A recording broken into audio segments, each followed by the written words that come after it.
Michelle Capdeville es una creativa publicitaria uruguaya, vicepresidenta del Círculo Uruguayo de la Publicidad y presidenta del Desachate 2025. Ha participado en campañas premiadas y se ha consolidado como una figura clave para el desarrollo de la industria creativa local. Nacho Vallejo es un publicista español radicado en Uruguay, fundador de la agencia Amén y ganador de múltiples premios nacionales e internacionales. Su trayectoria lo ha llevado a ser referente constante en el Desachate. Ambos representan la organización y la creatividad que hacen del Desachate un evento único en la región, siendo el principal festival de creatividad publicitaria en Uruguay, un espacio para premiar ideas y conectar a profesionales. El mismo se llevará a cabo el 30 y 31 de mayo en el Hotel del Lago en Maldonado. Michelle Capdeville, Nacho Vallejo, Lengua Larga, la entrevista. Bueno, bienvenidos, ¿no? Vamos a ver si... Yo no prometo hacer una nota creativa, sería dificilísimo, ¿no? Pero vamos a hablar de creatividad, ¿no? En el mundo de hoy. Y el gran pretexto que encontramos es que van a ser otro Desachate y ya son muchos, ¿no? Muchos años de esa palabrita mágica. Y la realidad es que sí, ya vamos 35 ediciones 35, de este evento que... La verdad es que desde sus inicios ha tenido siempre como una impronta como muy creativa, muy el de... Sale su nombre también desde esa inconformidad de decir, estamos chatos, demos vuelta para encontrar nuevos caminos, así que felices. 35 años, ahí ya pasó gran parte de toda la comunidad publicitaria de nuestro país, ¿no? Bueno, sí, de muchos. hecho... pasamos muchas veces. Muchas veces, claro. Sin duda. Está bueno porque la actividad tiene como una impronta donde año a año quienes organizan el evento somos parte de la comunidad creativa, de agencias, productoras de audio, productoras de video. De hecho, Nacho ha sido presidente de la edición en Casa Pueblo. En el año 2006, la primera vez que fuimos a Casa Pueblo. Sí, es verdad. Y también tiene eso como de hemos tenido grandes referentes, han pasado, desde en estas 35 ediciones han pasado cada año, es como que siempre la vara de elevar la impronta de cómo sorprender, somos un público por momentos complicado, porque ya es como que estamos siempre queriendo ver todo, pero bueno. Somos muy críticos, los publicitarios. Sí. Es que es lo que me imagino, ¿no? Lo difícil que termina siendo para ustedes que algo les genere sorpresa. Impacto, emoción, ¿no? Porque no digo que han visto todo, pero más o menos, por lo menos dentro de... Sin embargo, ahora que lo decías me hacías pensar que no, que sin embargo todos los años y todo el tiempo, como siempre estamos buscando, encontramos cosas sorprendentes, cosas innovadoras, reveladoras, potentes. Así que yo creo que capaz que esa es la magia, ¿no? Que es infinita la creatividad. Sí. Y también como lo que tiene de bueno es que cada edición es presidida por un equipo o por una persona en particular, elegida también por el resto de la comunidad creativa. Y entonces también cada persona le aporta su visión hacia dónde llevarlo particularmente ese año. Entonces eso también hace que se renueve, hay personas de distintas también como disciplinas, entonces de repente no solo es un evento focalizado en la publicidad y la creatividad, sino que es un evento que le habla a las industrias creativas. ¿Y se aprende también en el Desachate? ¿Ustedes han aprendido viendo otros colegas? Inevitablemente se aprende muchísimo, yo siento que aprendí muchísimo, pero sobre todo el Desachate es un estimulante. El mejor estimulante. Al principio, los primeros años, unos cuantos primeros años, se hacía en noviembre y nos quedamos todos con una sensación muy rara porque en noviembre estábamos todos como locos trabajando en las campañas de Navidad, que son un momento muy importante del comercio, del consumo, y nos agarraba muy enloquecidos y pasaba el Desachate y quedábamos todos allá arriba súper estimulados y venía las fiestas y te ibas de vacaciones y decías, ¿para qué me tomé este estimulante si me fui de vacaciones? Y luego lo cambiamos a marzo, que terminó siendo abril-mayo. Claro. Abril-mayo. Pero renueva toda la energía. Pero ahora sí nos agarra en un momento que nos quedamos con todas las ganas. Sí. Es muy estimulante el desachate y además se aprende mucho. Sí, se aprende y se desaprende. Es también como la intención de decir, quizás lo que venimos haciendo hasta ahora, hay una nueva manera de mirar la hoja en blanco. Y creo un poco apoyado lo que dice Nacho, en el sentido de llegás el lunes a la agencia o a tu lugar de trabajo o a tu centro de estudio renovado, porque también tiene algo de comunidad. Nosotros todas las semanas somos distintas agencias, que todos tenemos distintos tipos de trabajos, nos conocemos de toda la vida prácticamente en el ecosistema, y la realidad es que durante ese fin de semana la comunidad creativa encuentra como un lugar también como de... Sí, sin duda. Surge la charla, surge la anécdota, nos hemos visto crecer. Somos todos súper competitivos en publicidad, nos la vivimos dando a diestra y siniestra, y en el desachate nos hacemos amigos y más que amigos también. Claro, sí. Cohabitamos en todos los sentidos y pasamos muy bien 2 días, siendo todos bastante amigos.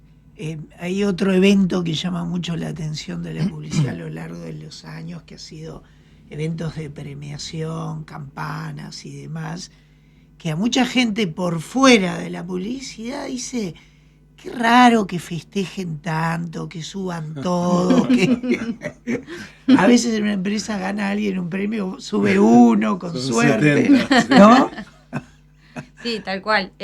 Bueno, es parte también ¿Es un espíritu que han generado entre ustedes? ¿Cómo se ha dado eso? Sí, en realidad, bueno, hay en Uruguay hay distintos festivales que tienen objetivos de premiar distintas cosas. Hay un festival puntualmente que premia la efectividad publicitaria, hay festivales como el nuestro, el Desachate, que premia la excelencia creativa.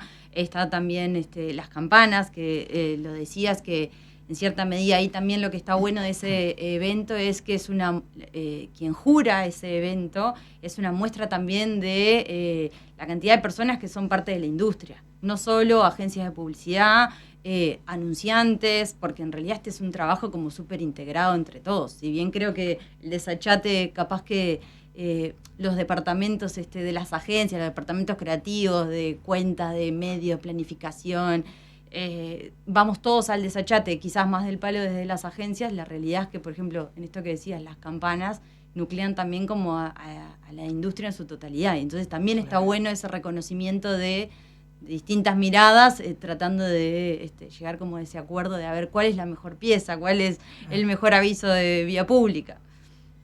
Yo creo que has dicho integración, se integran muchos participantes en una campaña.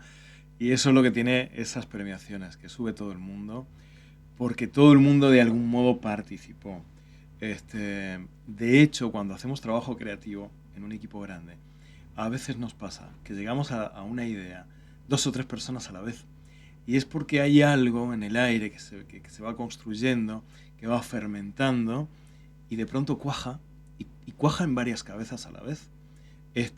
O cuaja y alguien lo dice, ay, yo lo estaba pensando, dice uno, o yo ya lo había pensado, no supe decirlo, pero nos pasa a todos a la vez. Entonces, por eso nunca una gran idea exitosa, o muy pocas veces una gran idea exitosa, es resultado del trabajo de un creativo o de una persona. Hay un montón de gente en el proceso y eso fermentó y está lleno de ingredientes de todos. Claro. Sí, sin duda las grandes ideas vienen de distintas áreas.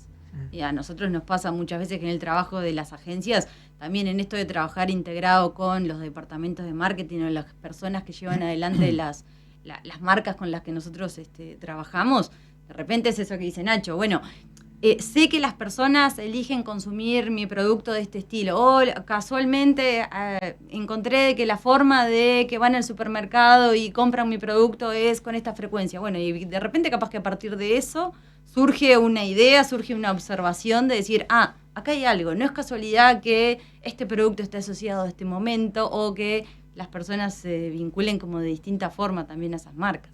Eso es todo alimento para llevar a la mesa de trabajo y empezar a cranear por dónde. Vamos a ver un poco cómo entran al mundo de la publicidad. Yo me animaría a decir que antes de entrar a trabajar, entraron porque vieron algún aviso en la tele, escucharon algo en aquel entonces, que no hace 80.000 años, ¿no? Pero en alguna radio escucharon, no sé, un aviso, un jingle, o en el estadio, ¿no? ¿Tienen recuerdos de algo de eso, de ustedes de niño con algún primer aviso? Michelle mucho más fresco. Bueno, Por suerte, Es joven. rejuvenece. bueno, pensando, sí, tengo que reconocer que soy, quería ser doctora en medicina, y estaba lejos de la comunicación. Y me pasó de que mientras estaba decidiendo el último examen en el liceo y qué sé yo, no sabía, no terminaba de encontrarle ahí como la beta de la medicina, y mi padre me invita a una charla donde estaba Claudia Invernizzi, es como fuimos y mi padre me dice, bueno, capaz, vamos a esta charla, me recuerdo tal cual, fue en la intendencia, él estaba en el marco, como de un conversatorio, y me dice, vamos, capaz que de repente a partir de esto, no sé, estaba como la comunicación ahí, era como que yo le decía, quiero ser doctora porque me gusta explicarle al paciente realmente por qué le pasa, preguntar, porque para que no sea como que entren y se vayan. Fui y la realidad es que, bueno, nada, qué mejor haber escuchado a Claudia Invernizzi y haber dicho, es por acá. Y después me pasó de que, bueno, tengo la suerte de conocerlo, tuve la suerte después de estar como cerca de él, y la realidad es que uno también empieza como a dimensionar como esas posibilidades, que de repente a veces una charla o un encuentro con alguien, y eso tiene mucho el desachate. De hecho, mi primer desachate fui porque la profesora de publicidad iba a la Universidad de la República, y la profesora de publicidad de la clase dijo, ¿conocen lo que es el Círculo Uruguayo de la Publicidad? ¿Van al desachate? No sabemos. O sea, no pueden dedicarse a... si se dedican a la publicidad y a la comunicación, tienen que ser socios del Círculo Uruguayo de la Publicidad. Allá fui, y mi primer trabajo fue trabajar como pasante, haciendo una especie de trabajo de preproducción para el Desachate 16, y entonces yo iba, nada, como a ayudar, a colaborar, y desde ese espíritu, desde esa vez hasta ahora, esa fue como la introducción ahí al mundo de la publicidad. Bien. Así que fue una charla Invernizzi. Una charla Invernizzi. Más que ver publicidades en algún ámbito. Siempre atenta a la publicidad, pero me pasó eso, me pasó puntualmente. Qué fenómeno tu viejo. Sí. Qué crack como padre que dijo, para, nena, venía acá. ¿Hacia dónde? Venía a ver esto. Claro. Un fenómeno. La verdad que sí. Muy crack. ¿Y en tu caso, Nacho? Bueno, a mí siempre me gustó redactar. Yo soy redactor. Antes que nada, soy publicitario de fondo. Y además creo que hay una diferencia entre creativo y publicitario, y creo que tenemos que tratar todos de ser primero que nada publicitarios, pero de origen soy redactor, eso no lo puedo evitar. De chiquito escribía, gané algunos concursos literarios de menor monto o monta, en realidad monto sí, porque en un momento uno de ellos tenía una compensación económica. ¿Verdad? Y con 12 años recibí mi primer cheque por escribir y dije, wow, se puede ganar plata escribiendo boludeces. ¿Ese guau lo dijiste vos o tu padre? No lo dije yo, mi hijo estaba en la suya. No, dije, está bueno, no era un cheque intrascendente, mucho para un niño, nada para un adulto. Pero dije, mira, se puede hacer plata haciendo algo que están... ¿Qué escribías? ¿Cuentos? Grato, escribía prosa. ¿Prosa? Escribía prosa bastante libre, trataba de lograr emoción, le metía ingredientes para que la gente que lo leía se emocionara. A veces golpes bajos. Y recuerdo algunas cositas. Y bueno, y ahí gané en un club de cultura de un barrio de Madrid. Gané, fui a recoger un cheque y dije, esto está bueno. Luego me crucé con una tía muy cra, una tía mía, no una tía cualquiera, que trabajaba en marketing. Y me dijo, mira, marketing es tener ideas para que las empresas les vaya mejor. Me dio un ejemplo espantoso que descontextuado, hoy resignificado por este mundo en el que vivimos, es un horror. Pero me dijo, mira, por ejemplo, los fósforos, ella fumaba y fuma mucho, sigue fumando por suerte, quiere decir que sigue viva, grande. Me dijo, mira, por ejemplo, esta caja de fósforos, estábamos por Madrid, por la Gran Vía, paseando hacia... alguien en marketing se le ocurrió que si pones al revés la tapita, la gente cuando la abre se le caen los fósforos. Es horrible, ¿no?, lo que estoy contando. Y como estás con prisa en la calle, recoges 4 o 5 para fumarte los próximos cigarrillos, pitillos, se decía en España, y has perdido 25 fósforos, 50 fósforos, y te compras otra. Era una idea de marketing, ¿no? Pero me pareció brillante el ingenio. Claro. Yo trabajaba y dije, wow, el poder de las ideas. En aquel tiempo la creatividad se canalizaba por muy pocos medios. O en productos culturales como la narrativa, la literatura, Sí. televisión, cine, teatro, pintura y otras artes. O el graffiti, que era de las pocas herramientas que permitían que se canalizara el ingenio popular. Claro. El graffiti. Ah. Y no había mucho más. No había redes. No había redes, Claro. no había más. Ah. Entonces el ingenio estaba muy encorsetado Mm. y el graffiti tenía un montón de inconvenientes. Entonces, ahí con mi tía, y luego mi tía me llevó a una agencia de publicidad y dije, bueno, acá se pueden tener ideas. Esa herramienta que a mí tanto me gusta, que es la redacción, funciona acá, se valora acá y se compensa acá. Y ahí decidí que podía... Yo había pensado que iba a ser redactor de prensa. Sí. Mi ambición era escribir columnas en uno de los diarios más importantes de España. Y dije, no, pues esto está más bueno. Esto es más divertido. Y ahí fue que me fui. Pero, ¿y dedicando. entraste a dónde a trabajar? Bueno, y en realidad tenía una... Antes de tener lo propio. Tenía una vocación primigenia que me tortura, porque en realidad siempre estuve vinculado a eso, que es la aviación. Y quería hacerme piloto. Mi viejo trabajaba en Iberia, Líneas Aéreas de España, que un día lo colocaron en Uruguay. Yo vine, conocí Uruguay, me enamoré de Uruguay, me fascinó ¿Tenías? Uruguay. Cuando él se vino, yo tenía unos 15 años, 15 años. 14, 15 años, y no me vine con él. Me quedé estudiando en España, subvencionado, por suerte. O sea, me bancaban, pero yo seguía estudiando en España. Tuve que cumplir mi servicio militar, que era obligatorio en España. Intenté ser piloto de Fuerza Aérea, pero no entré en el concurso. No me dio para tanto. Era un concurso dificilísimo y todo eso. Y después de cumplir mi servicio militar, me vine aquí a hacerme piloto.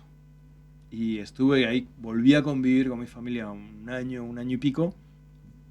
Como era una carrera muy fácil, la de la aviación, y muy técnica, muy básica, empecé a estudiar comunicación a la vez, porque también me gustaba y siempre quise hacer las dos cosas. Claro. Y mis viejos se fueron a vivir a Centroamérica, a seguir él con Iberia. Yo me quedé en Uruguay de fiesta, me invitó a irme a vivir con él a Centroamérica y dije, no, ahora me quedo acá, vamos desfasados siempre, que es divertido. Y cuando terminé la carrera de aviación, ya soy piloto comercial, tengo todas las licencias, multimotores, instrumentos, todo eso, pero nunca ejercí, pues ya me iba bien en publicidad. Antes de terminar la carrera en publicidad, ya trabajaba en MRM, que era la agencia de Montserrat Ramos Montt, Claro. una gran publicitaria de origen gallego, Exacto. a la cual le caí en suerte o en desgracia en su agencia por una pasantía de la UCUDAL, que me pusieron ahí, y ya me enrojé con la publicidad y ya nunca crucé la vereda para irme a la aviación después de eso. Y Michelle, en tu caso empezaste a recorrer distintos puestos laborales, porque una agencia tiene de todo, ¿no? Sí, bueno, yo soy licenciada en Ciencias de la Comunicación. Mi primer trabajo fue justamente trabajar en el Círculo Uruguayo de la Publicidad para poder asistir al desachate. Era como la forma de colaborar. Bien, y me pasó de que a raíz de trabajar en el Círculo, Antonio Oliva, que él se dedicaba, tiene una empresa de medios, y él estaba buscando a alguien que lo pudiera asistir en la planificación de medios. Y entonces, básicamente, como que la búsqueda fue, necesito a alguien organizado al que le pueda delegar y enseñar el trabajo. Y cuando yo me presento al trabajo, en realidad, muy honestamente, le digo, mira, yo quiero ser creativa publicitaria. De hecho, estaba haciendo una especialización en una escuela de creatividad publicitaria, estaba haciendo redacción creativa y dirección de arte, y quiero aprender. Me interesa esto de la publicidad, no sé nada de medios, nunca vería un Excel. Y él muy generosamente me dijo, bueno, te voy a explicar. y en época donde se mandaban las órdenes a los medios por fax, hacíamos el reporte de dar nota de que los avisos que pautábamos salían, entonces recortaba en el diario el aviso y los iba como guardando, y ahí fue como el primer como acercamiento a una agencia. Ese mismo año hacía medio horario en la planificadora de medios con Antonio, y después en la noche iba a tomar clases de creatividad, y me pasó de que el resultado de ese año fue, la verdad, me cambió la vida, porque cuando terminó el año conseguí un trabajo junto con mi dupla creativa para entrar a la agencia Punto. Y entonces, como habíamos sido como una dupla destacada en el año, nos consiguieron durante 3 meses poder hacer una pasantía remunerada en Punto. Imagínense, para mí, de repente, de un día, el esfuerzo y el trabajo de todo el año, verlo ahí conseguido. Estuve 3 meses en Punto y a partir de ahí nunca me fui del departamento creativo de una agencia. Trabajé siempre como redactora creativa, y también lo que me empezó a pasar por curiosa es que empecé también me empezó a llamar la atención eso de tratar quizás con otras personas también dentro del equipo, y empezar también como a tener como una visión como mucho más integral de cuál es el rol de un redactor creativo. Y si bien hasta el día de hoy sigo escribiendo, la realidad es que hoy por hoy la visión es como mucho más integral. Aprendí de producción, aprendí de atención al cliente, claro, de planificación estratégica, y hoy por hoy, después de ya varios años de carrera, la realidad es que me enfoco en tener una visión estratégica y creativa de cómo abordar cada uno de los briefs que llegan a la agencia. Tuve un pasaje también producto del trabajo en la agencia. Trabajé en el departamento de marketing de una empresa, y con la honestidad de la planificadora de medios, sigo sin saber entender cómo se abre el Excel y cómo se hace una fórmula, pero me interesa muchísimo cómo son los hábitos de consumo, tratar de entender un poco más, porque si no la visión como del redactor y el creativo me queda como muy acotada. Te convertiste en publicista completa, exacto, plena. Hoy ahora te escuchaba y es como soy publicista. Exacto. Me especializo pero soy publicista. Exacto, y tener como una visión como mucho más integral también de las necesidades y de cómo desde nuestro lugar, desde la comunicación, tratar de ayudar a resolver un problema, una consigna. Ni que hablar que cuando conocí el mundo antiguamente se llamaba el BTL, que era la publicidad below the line, cuando en aquello de existen medios tradicionales y medios no tradicionales. Hoy por hoy con internet ya esa descripción ya quedó pasada de moda, pero cuando conocí el BTL me enamoré de las acciones que la comunicación pueden llegar a generar por fuera de la pieza de radio, por fuera del aviso, de la pieza audiovisual. Claro. Hoy nos llama la atención, ¿no, Nacho? Y va para Michelle, ¿no? Una mujer creativa, pero en algún momento sí, y yo me acuerdo que siendo estudiante eran todos hombres los redactores creativos o los creativos publicitarios de agencia, tenían distintos nombres, ¿no? Pero después empezaron como a crear agencias, a empezar a trabajar en el departamento creativo, no solo en diseño, sino también en redacción, en creación, Michelle. No sé quién puede ser la primera mujer que lo hizo, que vieron que siempre se busca quién es el primero en todo, ¿no? Y en periodismo deportivo, bueno, Silvia Pérez, pero también antes hubo otra persona. En publicidad, ¿quién fue la primera? Como ¿sabes? Creativa, Sí. como... Ay, no, es muy difícil. Yo conocía varias, pero ¿quién fue la primera? No sé. A ver, yo hace 35 años que trabajo en publicidad. Creo que antes de mí trabajaba Laura Cerruti como mujer. Trabajaba, vaya hombre que sigue trabajando además, creo. No me voy a acordar del nombre. Alguna más debe haber habido. Sí. Pero es verdad, como tú dices, que durante mucho tiempo era muy inusual una mujer en el departamento creativo. creo que los departamentos creativos eran más hostiles, más ingratos, más, no sé, más difíciles antes. Ahora la vida se ha vuelto un poquito más cómoda para todos. Antes se pasaban muchísimas horas. Hay una serie que se llama 30 y pico, no sé si la llegan a ver, 30 something, sí. En la que era una dupla masculina que trabajaba en publicidad y la verdad estaban todo el día en la agencia. Y esa era la creatividad antes. Ahora hay unas condiciones de vida un poco mejores y claro, en esa situación era muy difícil. A pesar de lo cual hay brillantes creativas como mi hermana de la vida, Laura Blois, que ha tenido 4 hijos, varones, por si es poco, además todos, y los ha tenido siendo una brillante creativa, una de las mejores creativas que he conocido, o con las que he trabajado por lo menos.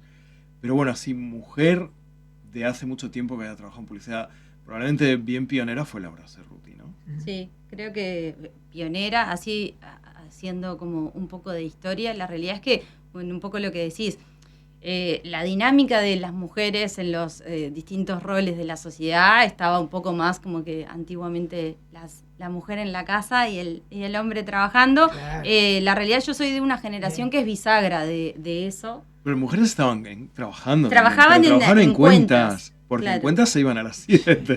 Trabajaban en cuentas siempre. como en eso de la atención al otro. Yo, por ejemplo, soy parte de una generación bisagra y una generación que me ha pasado yo sí pude visibilizar mujeres en roles de decisión, en roles importantes de creatividad. Sí, sin duda. Sí. Empezando por... Desde siempre. Desde siempre. María José Lois fue mi profesora de publicidad que me dijo, si te vas a dedicar a esto y no sos socia del Círculo Uruguayo de Publicidad, estás afuera de todo. Claro. Y seguí los consejos de Majo y la realidad es que fue un cambio. Bueno, tuve la suerte de trabajar en el departamento creativo de Laura Blois, junto también con Ingrid. Son 2 mujeres que se encargan de desarrollar una agencia de publicidad desde hace ya varios años. Y he tenido un montón de mujeres referentes que de repente capaz que no he trabajado con ellas, pero sí son parte de la comunidad y hoy por hoy también es como importante eso de visibilizar. En la medida que yo veo que hay mujeres dedicándose a dirigir sus propias empresas, mujeres directoras generales creativas o directoras de planificación, directoras de cuentas, o sea, hay mujeres en la industria, es como mucho más fácil que para alguien que está estudiando pueda aspirar a ese tipo de roles y de lugares. O sea, es parte de nosotros también como seguir visibilizando eso. Bueno, ni que hablar en la agencia de Nacho, su directora general creativa es una mujer. Y eso también habla de una cabeza que nosotros desde la industria tenemos que visibilizar y seguir generando conciencia de que, a ver, como en cualquier industria, para cualquier género, claro, hombres, mujeres, disidencias, lo que, o sea, es más allá del rol que nosotros tengamos, cómo nos podamos percibir dentro de la industria. Nombraste Nacho 30 y pico, si nos vamos, es una serie que a mí me encantó verla, Mad Men, bueno, en esa época, que creo que hasta en la serie nos mostraba cómo se hacía publicidad en la cuna donde casi nace la publicidad. Sin esconder, ¿no?, el machismo que tenía, sí, la publicidad en aquel tiempo, la sociedad y la cultura en aquel tiempo, no solo la publicidad. Pero yo creo que muy honesta y muy genuinamente mostraron el machismo tremendo de aquellos años. De todas formas, yo empecé trabajando en la agencia de una mujer, Montserrat Ramos, también, que tenía una directora general creativa mujer, Andrea Blanqué, que perteneció, escritora sí, hoy en día, que perteneció a una generación bisagra de publicitarios, porque hubo un momento en que los publicitarios jugaban a 2 bandas. Sí. Eran productores culturales de diferente tipo. Directores de teatro. Periodistas, directores de teatro, escritores. Hugo Urel, hello. Hugo Urel. Auchaín. Sí. Bueno, y con esas habilidades jugaban de costado, de taquito, a la publicidad. Y capaz que no tan profesionalmente, no tan especializadamente. Y lo hacían muy bien, con mucho talento, tal vez sin tantas herramientas, sin tanta técnica, sin tanta especialización, pero lo hacían bien. Lo que pasa es que algunos lo hacían con mucho disgusto. Yo creo que en el caso de Andrea lo hacía con un disgusto horrible. Claro. No le gustaba nada la publicidad. Creo que odiaba, de hecho. Porque había muchos publicitarios que odiaban la publicidad. Sí, sin duda. y por extensión a los publicitarios. Era muy difícil. Pero Monse, yo no sé si Monse se preguntaba, wow, soy mujer y dirijo una empresa, qué difícil que ser mujer y dirigir una empresa. Claro. Era una fenómena. Sí, es parte de su fenómena natural, claro. que agarraba la espada y a batallar, como Agustina de Aragón y Juana de Arco y tantas otras, ¿no? Capaz que en aquel tiempo excepcional, pero bueno. Hay muchas. Quizás lo llevamos para el lado creativo porque es un poco, también requiere de haberse animado simplemente, ¿no? Porque en otro terreno hay miles de ejemplos, ¿no? Has estado, Nacho, hasta hace poco tiempo rodeado de otra mujer muy, muy poderosa, ¿no? Bueno, sí, nuestra agencia la fundó una mujer que me agarró a mí así de la solapa y me dijo, ven para acá. Que fue Emilia Guillot, que era una gran guerrera, una gran publicitaria, primero que nada, una persona de una intelectualidad soberbia, sublime, gran lectora, una cultura, unos valores extraordinarios y una guerrera brutal, que nos ha dejado el camino marcadísimo a nuestra agencia, los valores, la cultura, el espíritu, y lo marcó a fuego y quedó. Justo hablabas de gran lectora, gran cultura, hablaste de escuela. Yo conozco 2 agencias de formación en creatividad importantes en el Uruguay, pero debe haber más de 2, ¿no? ¿Se aprende? Michelle, ¿podés decir que sí? Que si vos, vamos a nombrar estas 2 que yo conozco, pero nombrá la que quieras. Yo conozco Brother o Brother, lo que pasa que sí.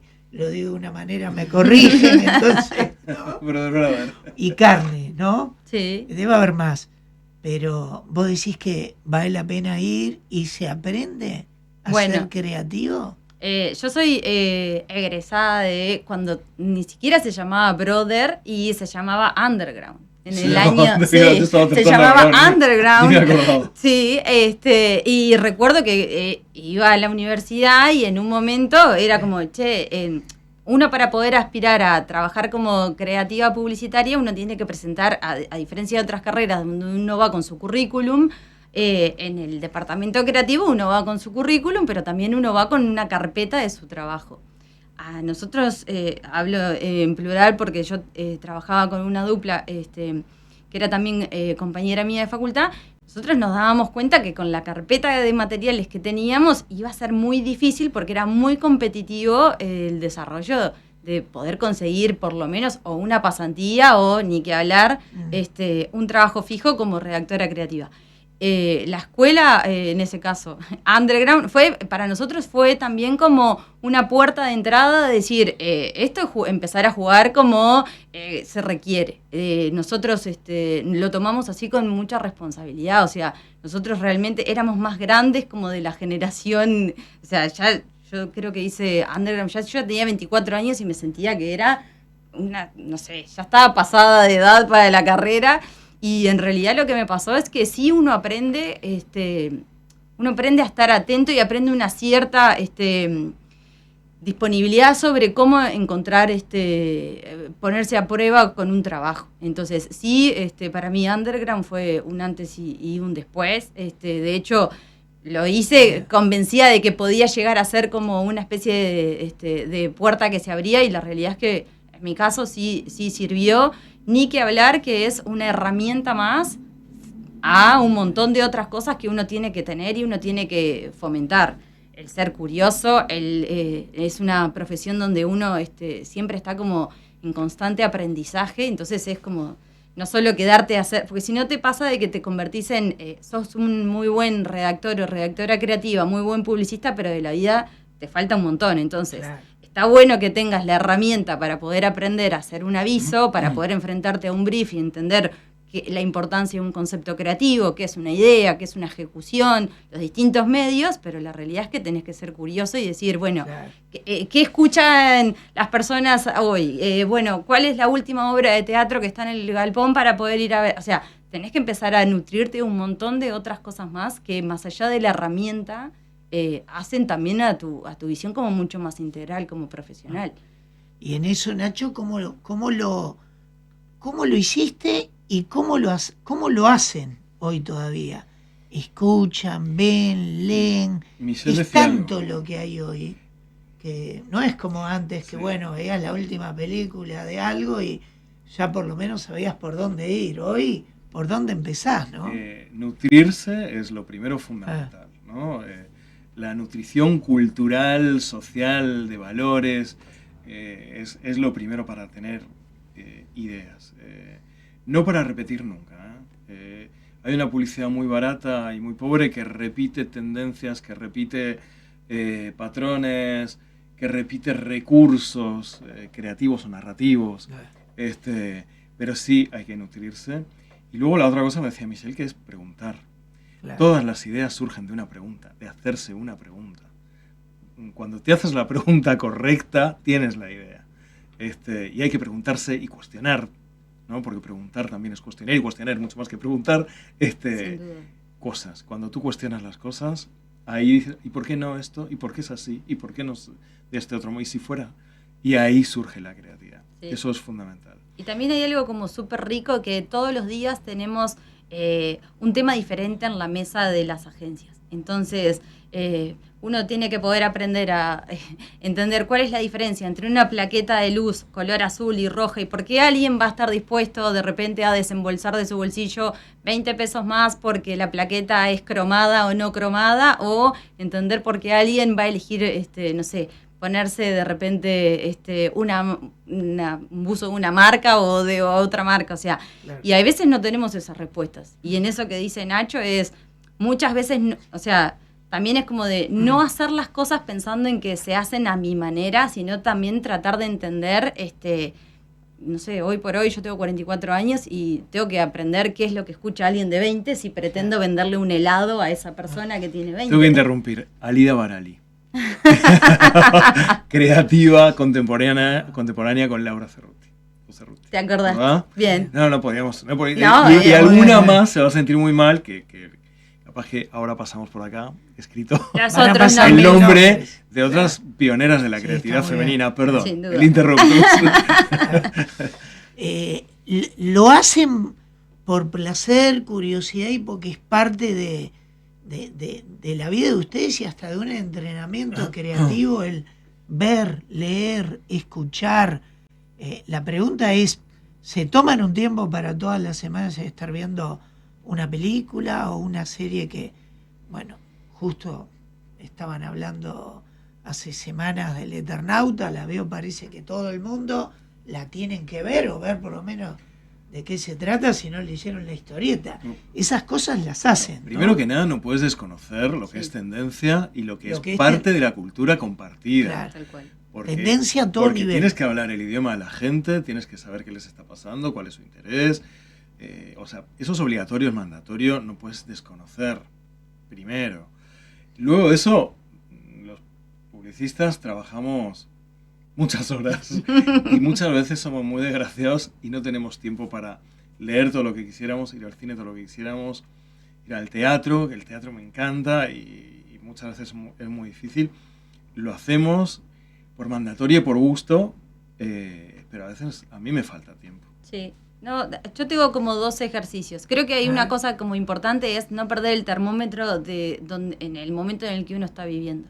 Entonces, también entender como el contexto te da herramientas para decir, bueno, a ver, quizás no es el estilo de música que yo elijo escuchar cuando llego a mi casa, pero no puedo desconocer de este estilo de música porque es de lo que hay un montón de personas que están escuchando, están compartiendo, o sea, en ese sentido muchas veces a mí me pasa que estoy viendo contenido que no es claramente el contenido que a mí me interesa, pero es el contenido que me forma a mí para tener como una visión más integral. Después hay como una estructura Estás más... hablando de la poesía superlativa del reggaetón actual. Claro. Ni que, no o sé, sea, ya del trap, perdón, que sí. reggaetón. Del trap, no la poesía sublime. Otra que Quevedo. Sí, y también No, pues, es sí. eso. Y, ¿Qué vas a hacer? y que aplica como a un montón también como de comportamientos, de ir a un lugar y entender cuál es la dinámica de por qué, cómo alguien elige comer lo que... O sea, Claro. creo que hay como una faceta ahí como de ser curioso y de estar como atento como a esos detalles, a esas observaciones. Después hay una parte como mucho más llamémosle académica, que yo, por ejemplo, todos los días hasta el día de hoy, y si no lo hago es un problema, yo arranco el día entrando a determinado tipo de portales que hablan sobre la publicidad, creatividad, o sea, yo sigo nutriendo todavía como ese músculo, pero de vuelta con lo que decía Nacho, no como para seguir repitiendo, o sea, sí me gusta saber cuáles son las últimas piezas de determinada, no sé, agencia que sigo, que, o sea, sí me parece desde ese punto de vista como interesante la noticia publicitaria, pero la realidad es que también me parece interesante entender en el contexto en el que uno vive, más allá del barrio donde uno vive, la gente, porque si no te queda como muy referencial, es como que yo, como mi grupo de amigos, mi grupo publicitario, escucha determinado estilo de música, desconozco otros, no. Además, ha ocurrido también con la publicidad, Nacho, que hoy ya sos que uruguayo-español, uruguayo-español, ¿no? Soy uruguayo por decisión propia, que es algo que ninguno de ustedes puede decir. Ustedes son uruguayos por suerte, por la suerte. Yo elegí ser uruguayo. Tengo más años en Uruguay ya que en España. En España, me vine con 20 y tengo más de 40. Pero la pregunta es para España, pero también podría ser para Argentina, Uruguay, Brasil, que es un país increíble en materia también de oleadas, así como hay en Uruguay, cada tanto en otros países, bueno, generaciones de jugadores, lo hay también de creativos, ¿no? Oleadas de gran impacto en la creatividad en España, en Argentina, en Brasil. Voy a países que más o menos conocí la historia, me estoy salteando. Acabas de decir el orden exacto en el cual las potencias publicitarias del mundo trascendieron. España lo hizo en los 90, una publicidad sublime increíble. Para los 90, que hoy la ves y te va a parecer viejita y fea. Bueno. Pero bueno, luego lo hizo Brasil. Brasil también tiene un poder fabuloso del lobby. España también, del lobby, de la política. Son muy buenos políticos los brasileños y son muchos. Y tienen una habilidad que es que juegan en conjunto, no se dividen. Van todos a apoyarse mutuamente y que gane el de al lado les sirve a todos. En eso son muy geniales. Y ahora lo está haciendo la Argentina. Yo creo que ahora no, ya hace 10, 15 años que lo está haciendo la Argentina y a puro talento, a puro ingenio y muy merecidamente. Mucho más que Brasil lo mereció, hizo cosas maravillosas, pero tuvo mucho juego político atrás de eso. Y España también tuvo mucho juego político. Claro. ¿Abre la cabeza ver avisos de otras partes del mundo? Es un problema. Es un problema porque ahí es como la expectativa y la realidad no aplican. Sí, muchas veces son presupuestos o abordajes distintos que a nosotros de repente capaz que está bueno tenerlos a consideración, pero no hay que creer que todos podemos jugar con los mismos juguetes. Si bien la cultura se está universalizando y ahora hay pibes que dicen términos, ayer me escuchaba, bueno, no importa, pero que hablan más universalmente y van cambiando un poquito los gustos y hasta los valores y se van haciendo más globalistas. Todavía somos muy diferentes en Uruguay. Yo recuerdo haber visto una charla de unas chicas que justo las traje yo de Mother London, de una agencia extraordinaria que era Mother London, que era súper vanguardista. Michelle decía que todos los días trata de nutrirse con la vanguardia, ¿no?, de la publicidad mundial, pero muchas veces no aplica. Terminó la charla y un colega me decía, qué increíble, y mira qué fácil, ¿y por qué no hacemos eso acá? Y le dije, loco, eso acá no gustaría, no funcionaría, no te lo aprobaría tu cliente y tendría razón, porque no va a funcionar.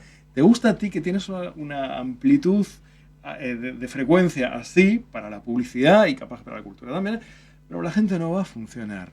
La malicia es un componente fundamental del humor y del ingenio y en nuestro país se permite poco.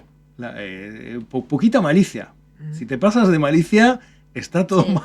Hay como un miedo a la condena de decir, bueno, me pasé. Todavía necesitamos ser más rebeldes con nuestras ideas, con hacia dónde llevar como los proyectos. Y esto es en conjunto. Somos muy tibios. Hasta en lo político, en las campañas pero políticas. Somos tibios. Sí, nos falta como ese carácter de un poco más de rebeldía. Porque también es, ni siquiera nos censuramos antes de llevar la idea a la mesa.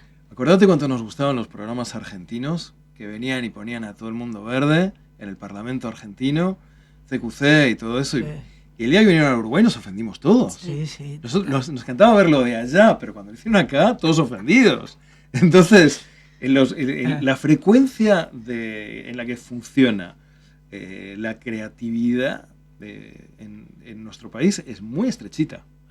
Y es parte, difícil. sí, y es parte también o sea, creo que es un camino que estamos recorriendo juntos. O sea, Claro. que nosotros en las agencias, que las empresas que producen video, audio, que los anunciantes, que las personas en roles decisivos dentro de una marca, también empiecen a ver cómo pasa en el resto de los países. También es un buen reflejo para nosotros, porque también es una forma de educar de hacia dónde deberíamos de nosotros ir. O sea, hay que tener, nosotros desde los departamentos de las agencias tenemos a veces miedo de ir con esa idea que vos decís, bueno, yo voy acá y pierdo el cliente. Y a veces es como que uno se hace como toda la película previa, y de repente del otro lado de la mesa también hay personas que están esperando recibir ideas quizás más desafiantes. Es una construcción que vamos lento. Hay, quizás las generaciones más jóvenes sean más arriesgadas que nosotros. Hay un peligro que es que, mira, me decía Mastroisi, era el jefe de marketing, o director de marketing de Quilmes. Quilmes era una de las marcas que mejor publicidad hizo y siempre, sigue siéndolo, pero en aquellos tiempos mucho más. Y al desachate aquel de Casa Pueblo vino. ¿Tú estabas? Sí, claro. ¿Estuviste en ese? Claro que sí. Yo dije, fue al 2000, fue al 16, no fue al Tuve siguiente. escenografía, de hecho, era una obra de teatro. ¿Viste? Sí, una cocina que Sí. trajimos de un teatro entera y funcionó muy bien, Sí. quedó muy bien. Bueno, Mastroisi, director de marketing de Quilmes, una de las empresas que mejor publicidad ha tenido siempre, porque la cerveza tiene la obligación de hacer buena publicidad, porque la cerveza es fan. Tomamos cerveza, pues una rica bebida, que tiene miles de años, pero además porque nos permite comunicarnos y nos permite ingresar en un espacio de diversión. La cerveza es diversión, es fan. Tiene que comunicarse con diversión. Y Quilmes siempre lo entendió muy bien y lo hizo muy bien. Bueno, y decía Mastroisi que hay 3 espacios en los que su agencia lo puede llevar. Está el espacio confortable, el cual le trae la agencia, mira, resoluciona el problema que tengo que solucionar, dice lo que tengo que decir, es una idea parecida a las que nosotros siempre tenemos, ¿no? Bien, está perfecto. Es comodísima esta idea, listo, avancen. Pero ese espacio de confort, cuando tú trabajas ahí siempre, no revelas nada, no sorprendes, no cacheteas a la gente, no pasa nada, es intrascendente.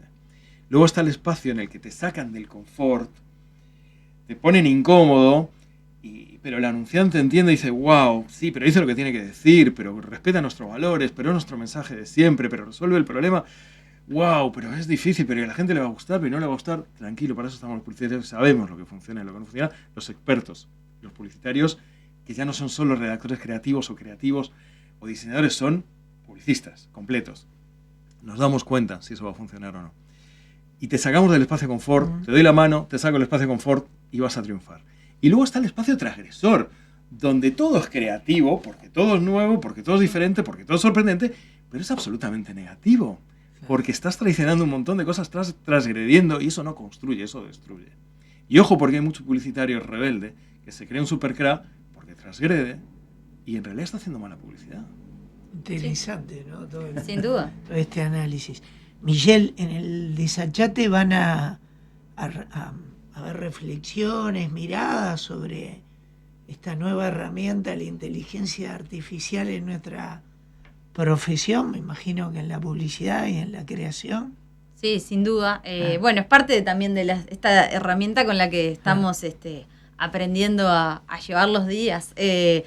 Sí, tenemos de hecho una persona súper experta en el tema, se llama Marina Zaroca, que viene como con un abordaje más allá de, en el desachate ya no charlamos sobre si la herramienta sí o la herramienta no, sino que las construcciones también van como hacia dónde ir nosotros con nuestra tarea de todos los días, teniendo la herramienta. Es más filosófico quizás como el abordaje que hoy por hoy de repente estamos teniendo, mientras aprendemos a convivir. A ver, no sé, vos, Nacho, en tu agencia, ¿qué qué tan amigados o tan poco amigados están. Nosotros es como que al final del día el criterio, la persona que está como por detrás sigue siendo relevante. No es una herramienta en principio como para tener miedo, pero no sé, ¿qué dirá Marina? No, todos lo usamos. Desde el día cero Sí. hacemos nuestros visuales con inteligencia artificial, hacemos posteos y textos con inteligencia artificial, hacemos jingles con inteligencia artificial y bandas sonoras para las publicidades con inteligencia artificial. La usamos muchísimo. Claro, tiendes a promediar, ¿no? Pero bueno, como le pasó a Kodak en su momento, que quiso esconder la primer cámara digital que la inventó un ingeniero de Kodak, ¿no? Y dijo, Sí. che, tengo una, no se necesita película. Para, macho, que el 80% de nuestra nuestro facturación negocio. son películas. No, pero esconde eso, no, macho. No se puede esconder. Entonces, no la escondemos, no le damos la espalda, vamos a hacerla jugar a nuestro favor cuanto antes, hay que integrarla. Y a lo mejor las agencias, el día de mañana, nosotros ponemos enchufes y juega la inteligencia artificial, no se puede desconocer. Michelle, ¿qué otras charlas? ¿Quién más viene? Bueno, viene por ejemplo Stanislao Barrach, que va más allá del ámbito publicitario, ¿no? Es un biólogo y alguien muy que ha puesto un pie en la neurociencia interesante hasta para ver cómo nos comunicamos y creamos diariamente, ¿no? Sí, sin duda. Bueno, el abordaje de este año, la realidad es que si bien claramente la inteligencia artificial es como una de las patas y una de las charlas que todo el mundo está como pendiente de ver hacia dónde, también desde el impacto que eso puede tener a nivel de la propiedad intelectual, de cómo la herramienta funciona. Más allá de eso, también tenemos como dos instancias bien importantes en el evento. Tenemos la parte del juzgamiento de las piezas, tenemos un jurado internacional súper de lujo en esta edición, donde 4 referentes internacionales vienen justamente a jurar lo mejor que tiene la publicidad en Uruguay, y después abordajes que tienen que ver más desde el punto de vista de la sostenibilidad de la mano de la creatividad. Nada, ni que hablar que vamos a hablar del ego, hay como un montón de charlas que tienen que ver, sí, porque de vuelta el desachate lo que tiene es como esa impronta también de desachatar, y no es que vamos a ir a escuchar cómo se hace la publicidad, vamos a ir a escuchar como historias compartidas de personas que justamente vienen a contar las ganadas, las perdidas, los procesos de trabajo detrás de las grandes ideas que conocemos, y también como en el día a día de las personas. O sea, de hecho, vamos a ir a estimularnos sin al duda. final, que es lo que es el desachate, un estímulo formidable.